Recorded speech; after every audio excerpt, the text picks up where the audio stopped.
Okay, what up, gang? We're back. We're back. Back for another live GAMSAT study session with all my favorite people. Let me get orientated here, set up my session plan, and then we will begin.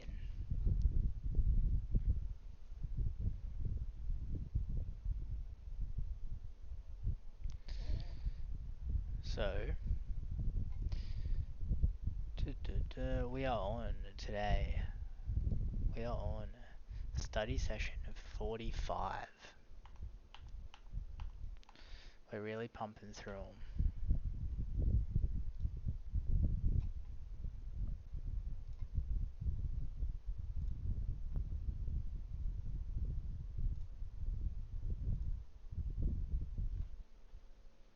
Just bear with me.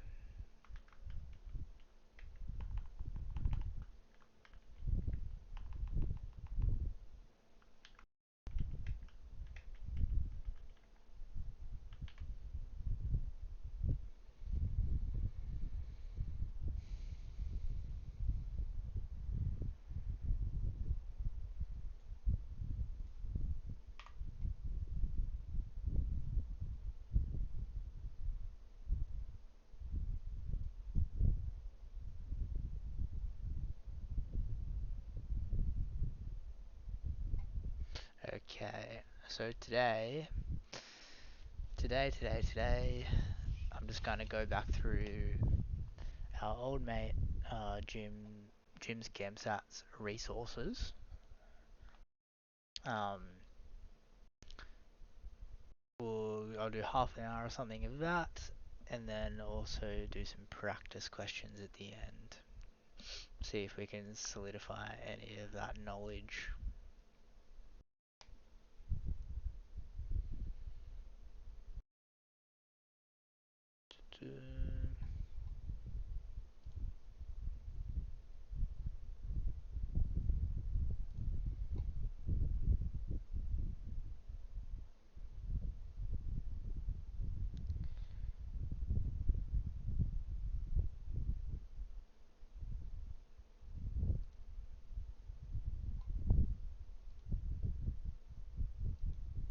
I realized I'm only filming in 720p as well. Wow, I could be at 1080. Let me just look at that for a second.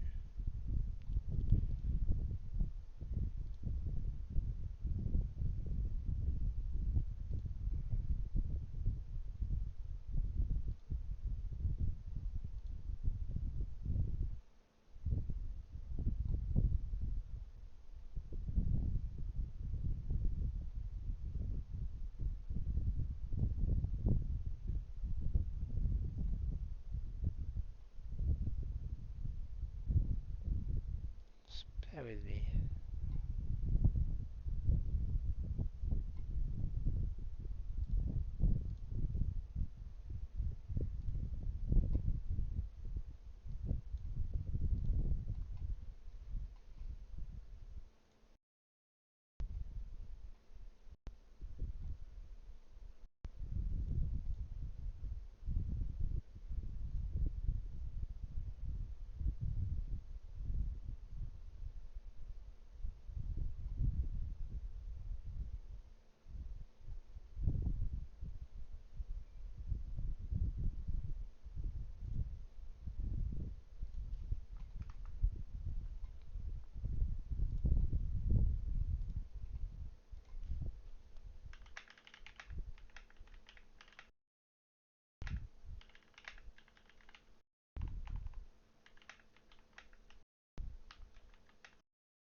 doesn't seem like it's possible here, so I might just leave it for now, and it can be something we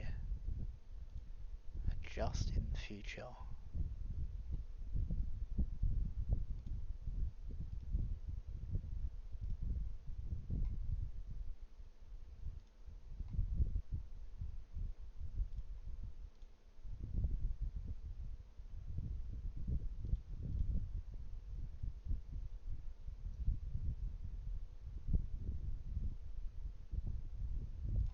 Okay, never mind. We'll leave that for now. Sorry about that.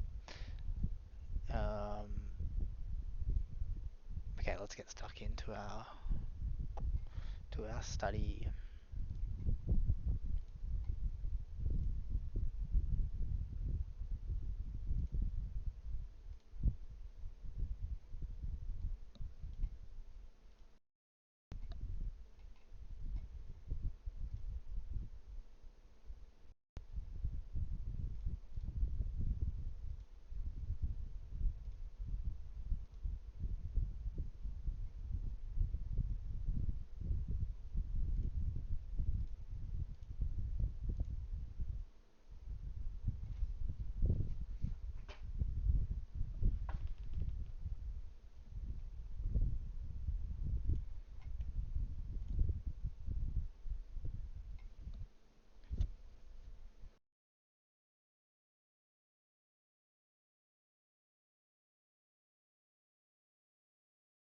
We'll do the math crash course.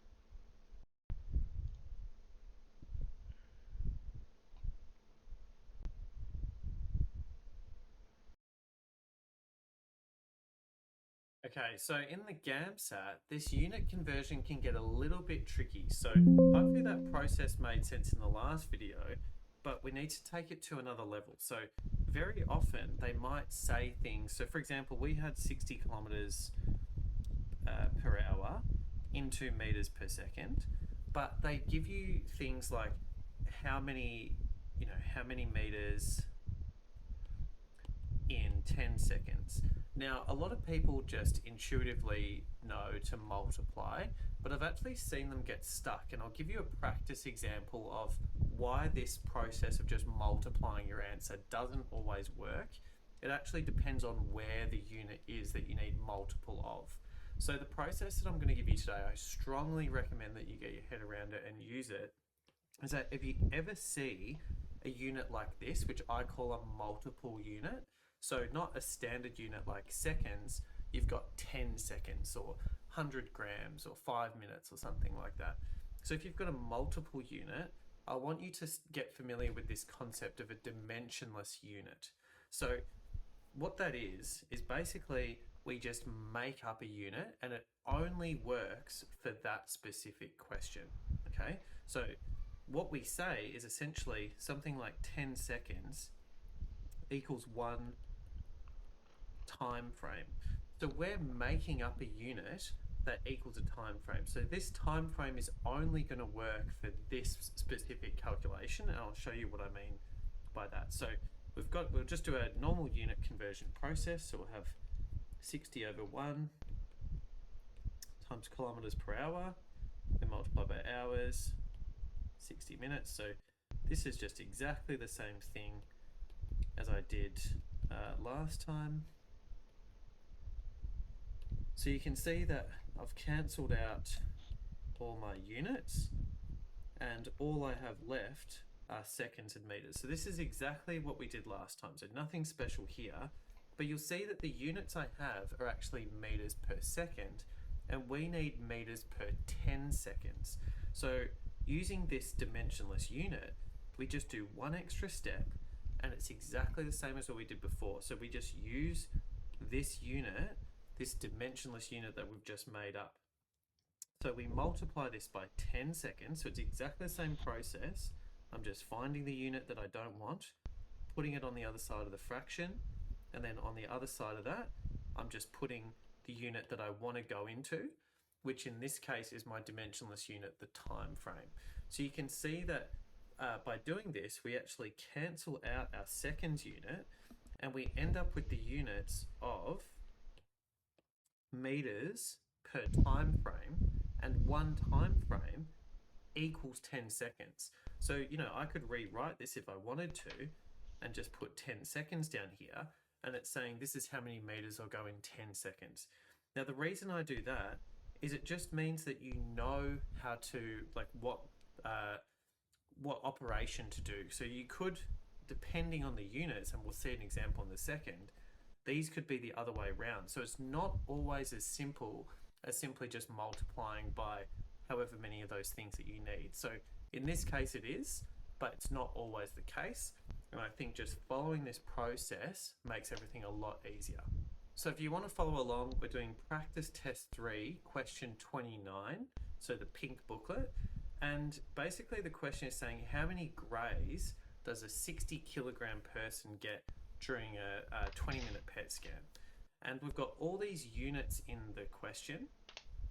And this is kind of an example of how complicated unit conversion can get. So really how I define unit conversion is just you have the units for something, but you don't have it in the units that you want. So I think, just always start from the end. And the units that we want are grays, right? Which are the same as joules per kilogram. So I always just write that out first. So I want my units in joules per kilogram. And I just let the units just kind of dictate where I need to go. So I know that I need joules in the numerator, right? Because that's where it is. So why don't I just start with one of these units? And it tells me that one annihilation is approximately 10 to the negative 13 joules. So this is how I want you to start thinking, is how could I interpret that information as a unit? So we could just write that as 10 to the negative 13 joules per annihilation, because they've told us that those things are equal. So even though an annihilation isn't a standard unit, this is essentially a dimensionless unit where these two things equal the same thing. So you could have an annihilation in another context and it doesn't equal 10 to the negative 13 joules, but in this context it does. So we can actually just let those two things equal each other, and anytime two things equal each other, you can just have them as a kind of unit like this. And now we can see that this is just a classic unit conversion problem, because we've got the units of joules per annihilation, but we need joules per kilogram. So if we just kind of go through, we can just start doing our unit conversion. So we want to cancel annihilation, so let's just put that in the numerator. And we can see that it says that there's an average of 10 to the 9 annihilations per second. So we can put 1 second down here, 10 to the 9 annihilations there, and then those cancel out. And then just keep going, so just follow your nose, and we can just say there's 60 seconds per minute, so that cancels off my seconds unit. And then we're getting another dimensionless unit here, because to cancel off the minutes, we can see that there's 20 minutes per PET scan, right? And then we can just kind of look at that and we're like, okay, well, what have we got? Well, we've got how many joules there are per PET scan, and we need joules per kilogram. So what we can do is we can see that it says there's a 60 kilogram person. So this is very similar to that 10 seconds example that I gave you before, but where does it need to go? So it's not always as simple as just multiplying by 60. It depends where the unit is. And we can see in this case, kilograms is actually in the denominator. So we need to multiply this by person per 60 kilograms. And if you think about it, that should make sense, because we've now introduced kilograms in here, and 60 kilograms equals one person. So this is why the dimensionless unit is really helpful, because it just allows you to know what kind of mathematical operation you need to do. Do you need to multiply or do you need to divide? So I think get really comfortable with this and practice more and more kind of reading text and thinking, how can I put that into a unit like I've done here, and then where does it need to go? And if you kind of just follow the units, it makes it very simple to follow.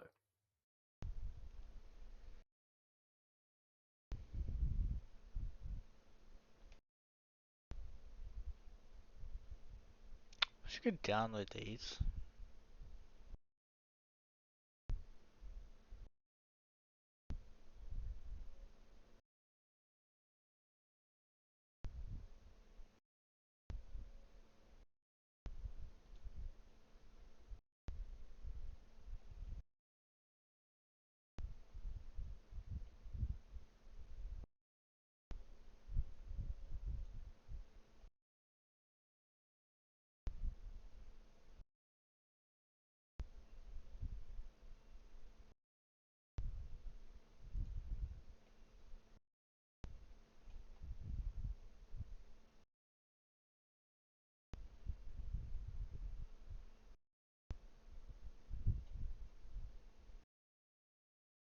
Okay, so in the GAMSAT, this unit conversion can get a little bit tricky. So hopefully that process made sense in the last video, but we need to take it to another level. So very often they might say things. So for example, we had 60 kilometers per hour in 2 meters per second, but they give you things like how many meters in 10 seconds. Now, a lot of people just intuitively know to multiply, but I've actually seen them get stuck. And I'll give you a practice example of why this process of just multiplying your answer doesn't always work. It actually depends on where the unit is that you need multiple of. So the process that I'm going to give you today, I strongly recommend that you get your head around it. Let me just do that one first. So, is that 60 km per hour to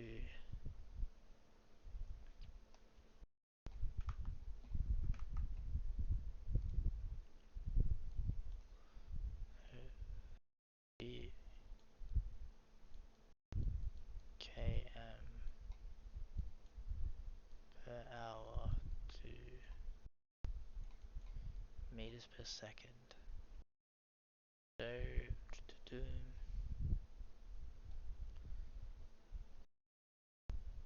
so how do you do that? So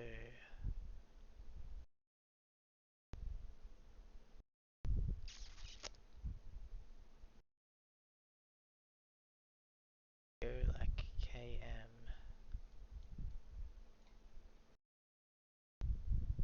1000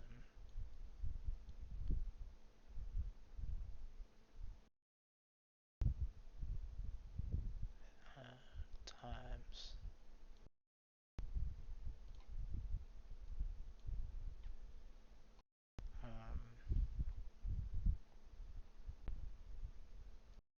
meter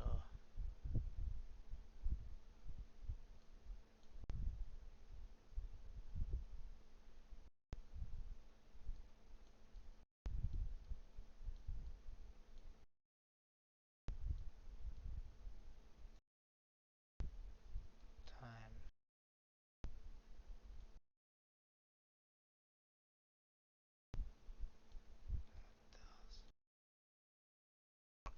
That's right.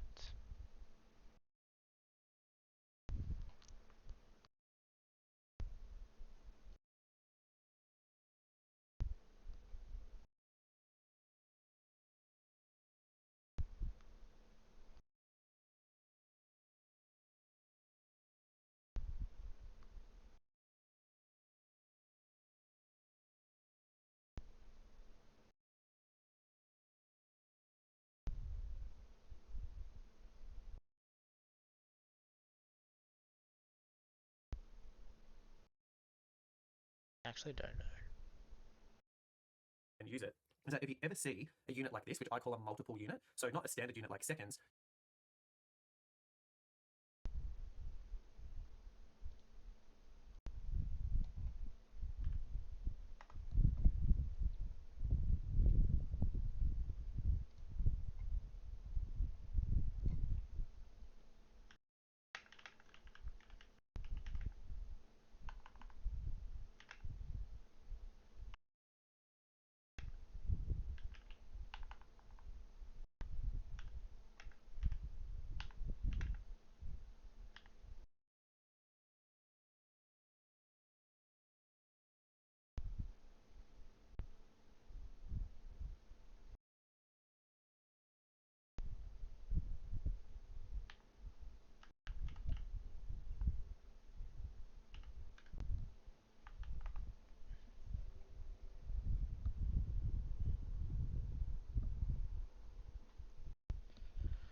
10 seconds or 100 grams or 5 minutes or something like that. So if you've got a multiple unit, I want you to get familiar with this concept of a dimensionless unit. So what that is basically we just make up a unit and it only works for that specific question. Okay, so what we say is essentially something like 10 seconds equals one time frame. So we're making up a unit that equals a time frame. So this time frame is only going to work for this specific calculation, and I'll show you what I mean by that. So we'll just do a normal unit conversion process. So we'll have 60 over 1 times kilometers per hour. We multiply by hours, 60 minutes. So this is just exactly the same thing as I did last time. So you can see that I've cancelled out all my units, and all I have left are seconds and meters. So this is exactly what we did last time, so nothing special here. But you'll see that the units I have are actually meters per second, and we need meters per 10 seconds. So using this dimensionless unit, we just do one extra step, and it's exactly the same as what we did before. So we just use this unit, this dimensionless unit that we've just made up. So we multiply this by 10 seconds, so it's exactly the same process. I'm just finding the unit that I don't want, putting it on the other side of the fraction, and then on the other side of that, I'm just putting the unit that I want to go into, which in this case is my dimensionless unit, the time frame. So you can see that by doing this, we actually cancel out our seconds unit, and we end up with the units of meters per time frame, and one time frame equals 10 seconds. So, I could rewrite this if I wanted to and just put 10 seconds down here, and it's saying this is how many meters I'll go in 10 seconds. Now, the reason I do that is it just means that you know how to, what operation to do. So you could, depending on the units, and we'll see an example in a second, these could be the other way around. So it's not always as simple as simply just multiplying by however many of those things that you need. So in this case it is, but it's not always the case. And I think just following this process makes everything a lot easier. So if you want to follow along, we're doing practice test 3, question 29, so the pink booklet. And basically the question is saying how many... Okay, so logarithms, everyone's favorite topic, and really I think the easiest marks on the exam because there are so many logarithm-based functions in science, and it's just something that everyone neglects and just puts off and thinks that it's harder than it is, and just never gets around to it. So I'm going to show you that with our knowledge of scientific notation, that these logs actually become very easy. So the first thing that we're going to do is what I call solving logs. So you're going to see that this x, so that's ultimately what our answer is going to be, can be in a bunch of different spots. And the first one that we're going to do is solving the log, and that's when the kind of log itself equals x. So what we basically need to do is to get the value of x, we just need to solve this log. So that's why I call it solving a log. Now, when I think about a log... What is that? Kind of blanking. I haven't studied in a while, so I'm a bit rusty here. What is that asking again? So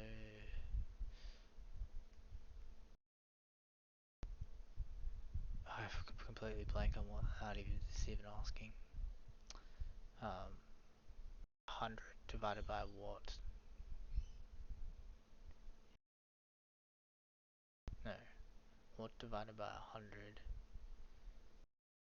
X.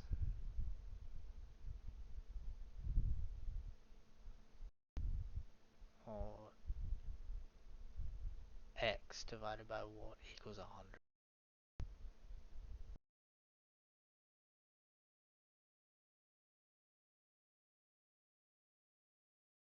What divided by x equals 100?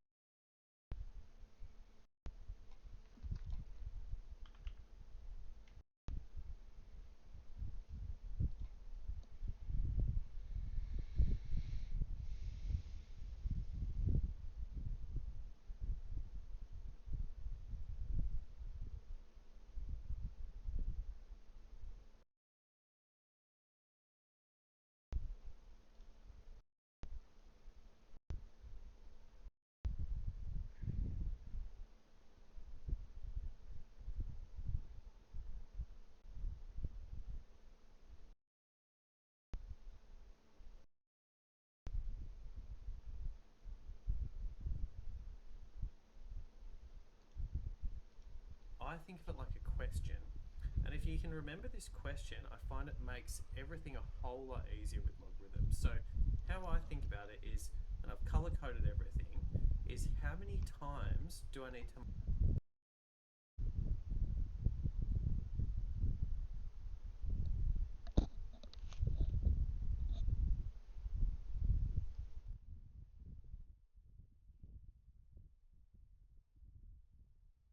multiply the base by itself to get the number. So every log will have a base. That's what I've done there in blue. And it's asking a question of the number inside. How many times do I need to multiply my base by itself to get that number. So in this case, this log is saying, how many times do I need to multiply 10 by itself to get 100? Now, how I like to think about this is, okay, well, what if I just went, 10 by 10? Oh, hang on a minute, that equals 100. So basically, I just need to multiply 10 by itself twice. So the answer to this log is just 2. Okay? Now, that's obviously not going to be feasible when these numbers get larger and larger, but just to show you that the log doesn't need to be something that you're scared of. Now, the way that I said it's not really feasible for larger numbers, but luckily we don't really need to do that. So you saw there that I just basically split that into 10 by 10. And if you think about it, that's the same as just 10 by 10. It's just the same as 10 to the power of 2.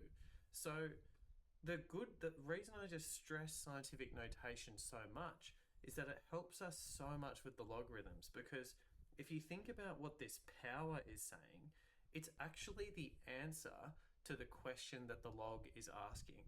So this, if you think about back to what we're doing with scientific notation, this number tells us, this number at the top tells us how many times we need to multiply the base by itself to get some number. So let's say this is 100 over here, right? This 2 tells us how many times to multiply the base 10 to get 100. Now, if you look at that, that's answering the question that the log is asking. So I think it's really good to have an idea of what logs are doing, but it actually is really simple to solve a log. It's basically a two-step process. You convert that number into scientific notation and take the exponent. So if we just go down here, I could say that we've got log 10 of 1000 equals x. I could just say, okay, that's the same as log 10 of 10 to the 3 equals x. So therefore, x equals 3. So basically, I just convert that number to scientific notation and then just take the exponent as the answer. And if you think about it, that's because this log is saying, how many times do I need to multiply 10 by itself to get 1000? So by converting 1000 into scientific notation, we're converting it into a form where that exponent is literally answering the question of the log. And the good thing is in the GAMSAT, there's only really two types of logs. There's logs with the base 10 and log to the base e. So we're going to cover that in a future video, but there's nothing really to be that scared of. So we're only really encountering base 10 here, and that's why we just do scientific notation, because then we're converting it into the form which answers that log's question. All right, so moving on to rearranging logs, this is where we have an x inside the log. So as opposed to it being the answer, it's now saying how many times, well, now we've actually got how many times, so we need to multiply 10 by itself 4 times to get x. So if you just even say that question out loud, you should be able to come to the conclusion that x just equals 10 to the 4, because this tells us we need to multiply 10 by itself 4 times to get the number in the log. So that should be 10 to the 4. So that's one way to do it. But mathematically, what we need to do is we can cancel off a log by raising it to the power of its base. So that sounds a little bit confusing, but what I mean by that is we have this base 10 here. So what I like to think of is just bringing that down and making that a new base, and then putting this whole thing up as the exponent. So what this would look like is 10 to the power of log 10 of x.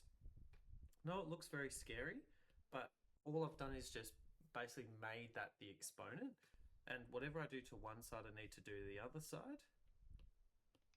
So I've just done that, and a 10 to the power of I don't think I came across one logarithm question.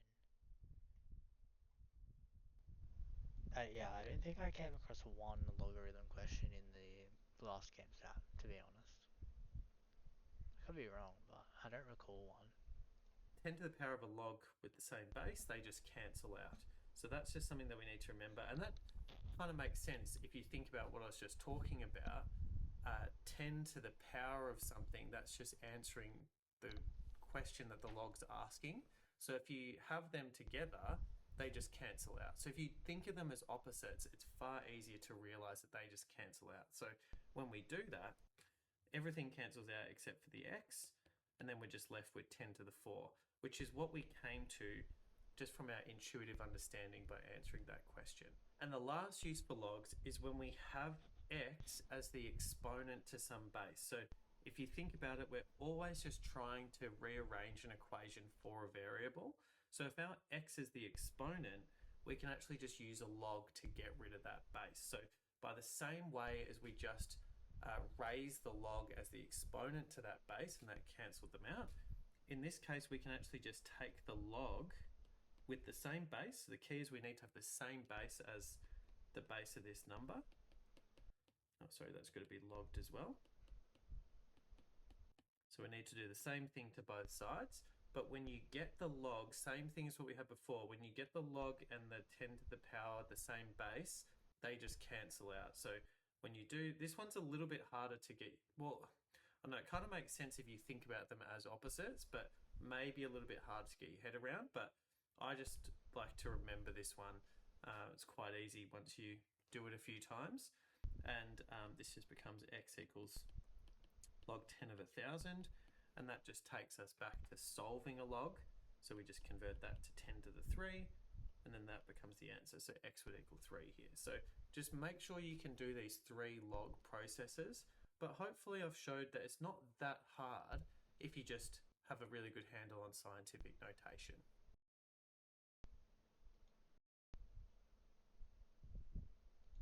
So next up, we've got natural logarithms. Now these look really scary, but they're actually, if anything, probably easier than normal logarithms. So what this is we have log to the base e, where e is Euler's number, which is this really long, one of those repeating numbers, 2.7 something, blah, blah, blah, blah, blah. We're just going to call it 3 for our purposes. It doesn't particularly matter because it's such an irrational number. If you think about the things that we're going to be doing with logs, logs are saying how many times do I need to multiply the base by itself to get that number. So it has to be quite simple, because if you had how many times you need to multiply 2.73 blah blah blah by itself to get 150, that's impossible to do without a calculator. So they're never going to do that, and they're always going to give you some numbers to help you along the way. So really all you need is a really good foundational knowledge of solving logs, rearranging logs, and getting rid of a base. So exactly what we just discussed in the last video. Now, we don't write log e, we write ln. Don't ask me why, that's not my job, but that's just how we write it. So if you ever see ln, you just think of it as a log e, and some people actually find it more helpful to actually rewrite it as log to the base e, just so they can see all the things that they need to do. So solving natural logs is really easy, because if you have something like natural log of... I've seen that before, and I didn't know what it was.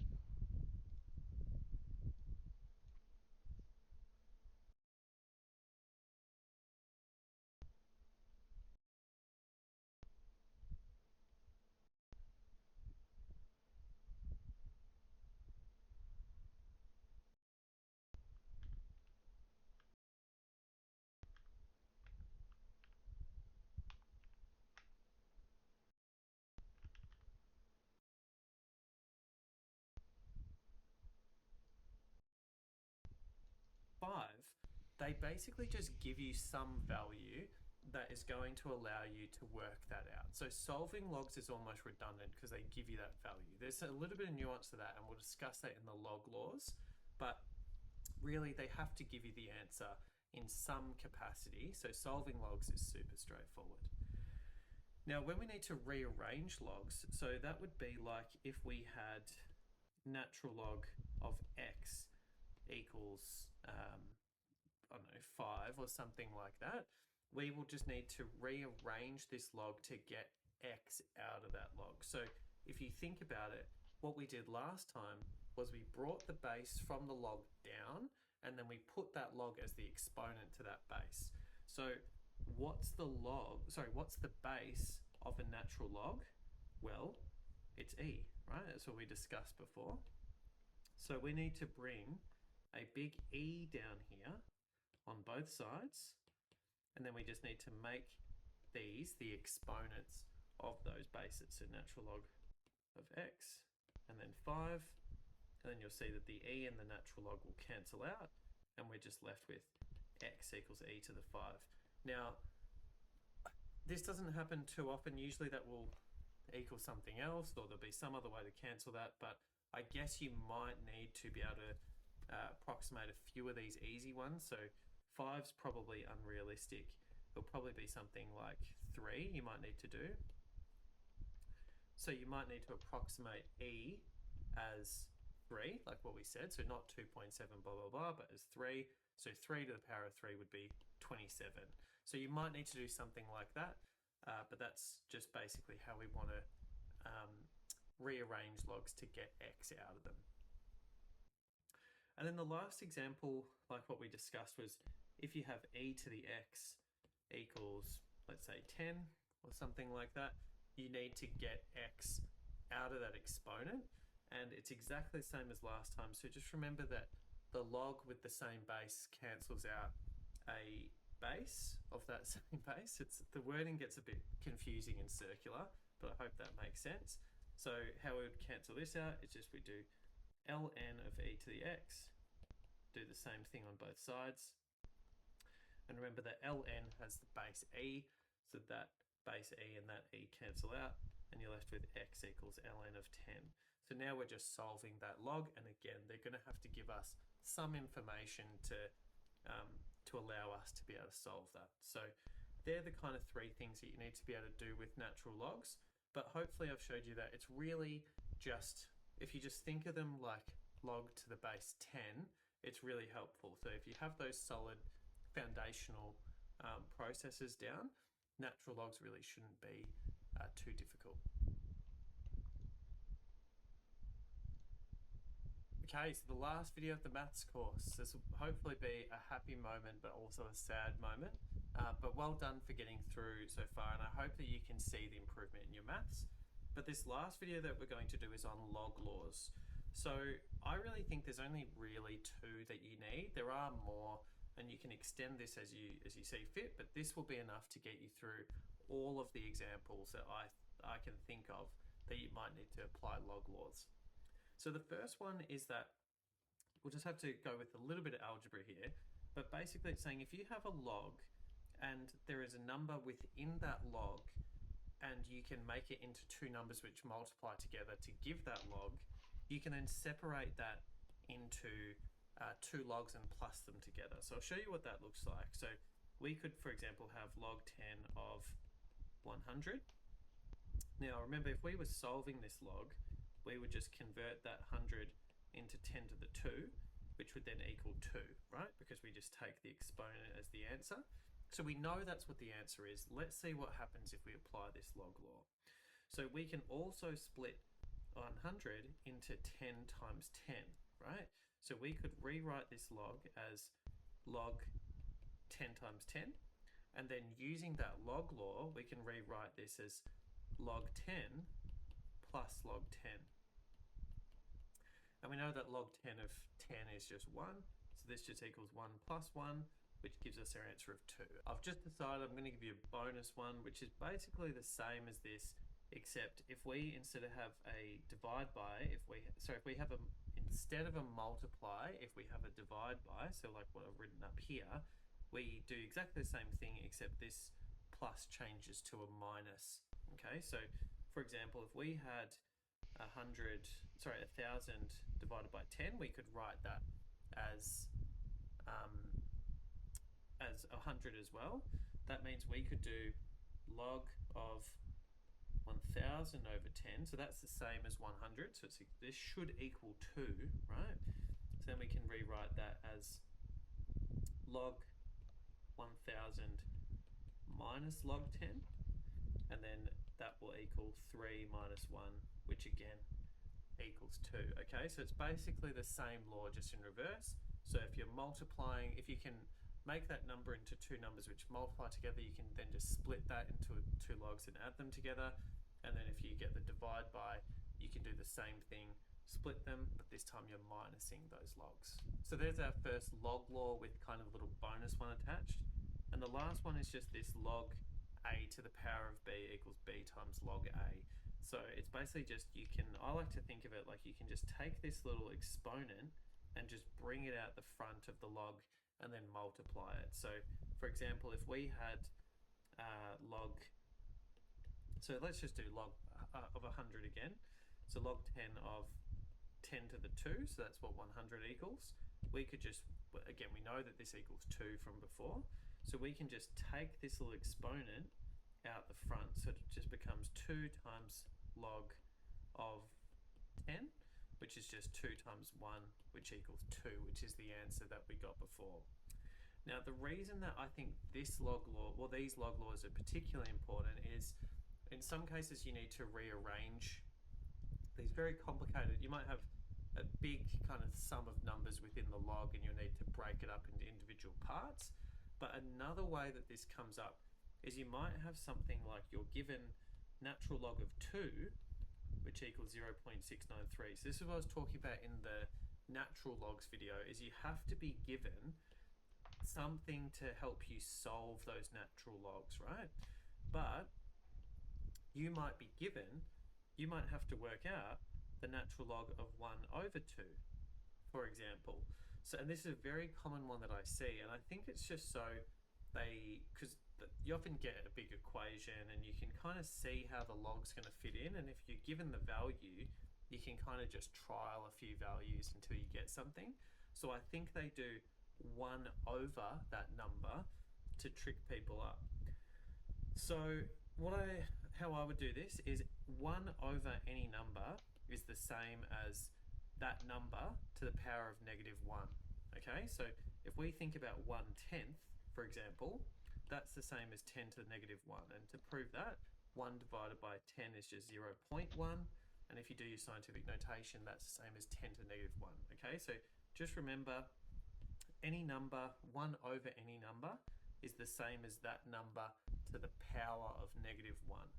This is also quite relevant for, I know it's a little bit of a deviation, but this, you might see units written like kilometers per hour like this. So again, that -1 is just saying that we're actually dividing by hours, okay?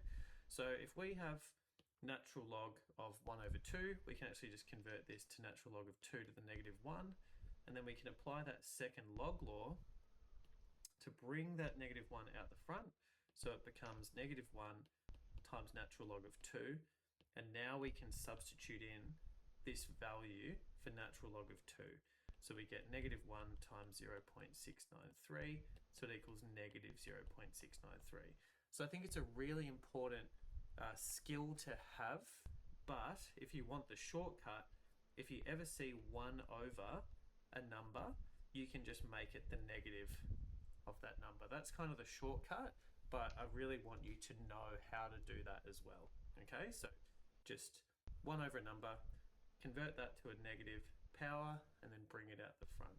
And then the last example is you might get something like this. So you're given the natural log of 2, but you end up getting your answer as natural log of 8. And you're like, how do I do this? Well, we can apply these log laws, right?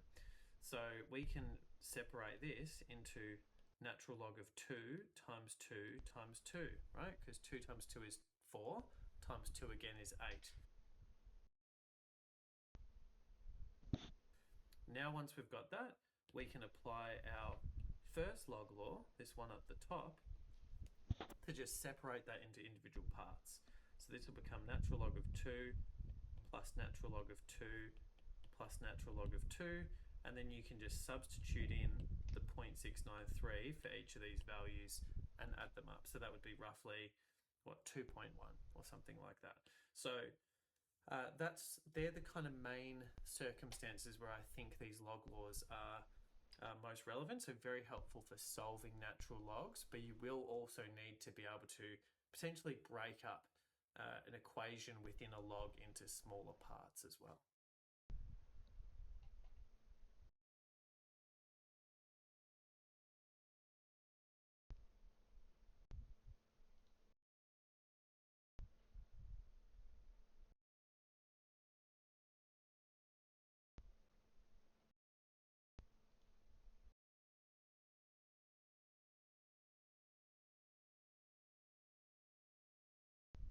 Okay, let's just try some questions.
Okay, I'm gonna try and do questions 18 to 21.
So the question is, according to the figure, it is likely that significant amounts of antibody to day 3 trypanosomes,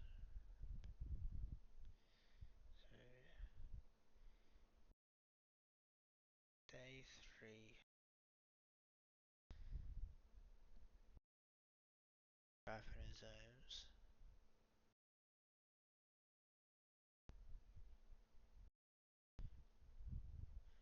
first appear in rabbit blood during which day?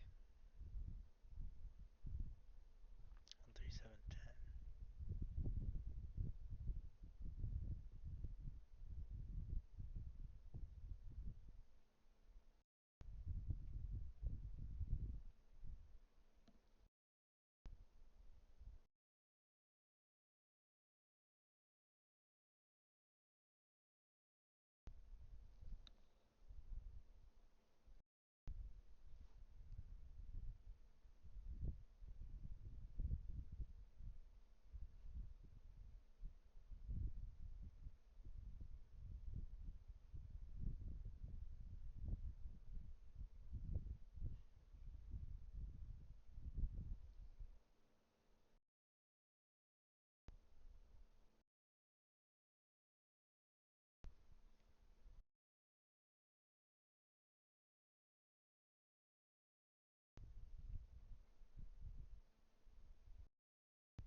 answer's C, day 7.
D maybe.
I think it's C. Not sure though. Okay, let's just I'll check those and then we'll call it a session.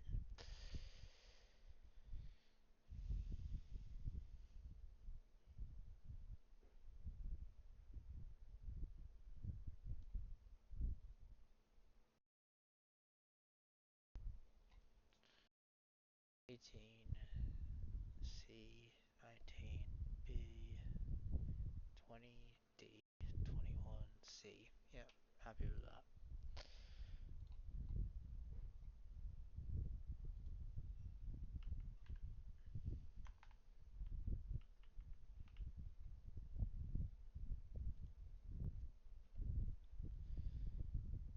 Okay, I'll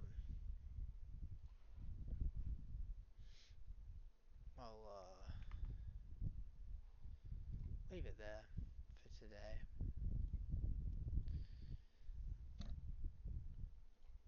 So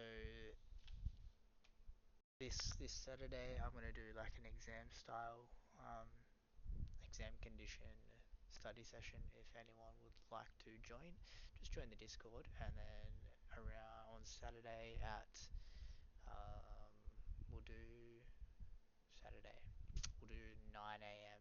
to 10:30 study session, and I will have the resource here. So if you want to join and do the exam together, that would be great. Otherwise, I'll see you in another one.